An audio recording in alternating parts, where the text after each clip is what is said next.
പ്രവാസിയുടെ ഇന്നത്തെ റൂമിലെ നോമ്പ് തുറട്ട മക്കളെ കാണുന്നത് വർക്കിംഗ് സൈറ്റിലാണ് സംഭവം ഉള്ളത്. പ്ലേറ്റ് നിറച്ച് ഫ്രൂട്ട്സ് ഐറ്റംസും ഒപ്പം കടി 2 വിധം സമൂസ, മുട്ട ബജി 1.5 മുട്ട ബജി കേട്ടോ.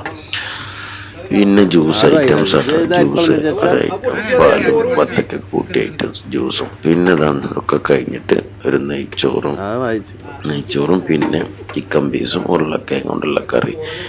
എന്റെ സങ്കടങ്ങൾ പറഞ്ഞപ്പോൾ ഒരുപാട് പേര് പിടിച്ചു നിൽക്കുക, ഉറക്കല്ലേ, ആദ്യമായിട്ട് പോയതല്ലേ, ഒക്കെ ശരിയായിക്കോളും എന്നൊക്കെ പറഞ്ഞു. അപ്പോൾ ചിക്കൻ പീസ് ഏകദേശം തീരുമാനമായിക്കോട്ടോ. പക്ഷെ ആരോ ഒരാൾ പറഞ്ഞു എൻ്റെ അടുത്ത് 2 ഉണ്ട്, ഇഞ്ചെടുത്ത് പറഞ്ഞുണ്ട്. അങ്ങനെ 2 ചിക്കൻ പീസ് എനിക്കും തന്നു എന്തായാലും. അപ്പോൾ ചിക്കൻ പീസ് നെയ്ച്ചോറ് എന്നിട്ടോ.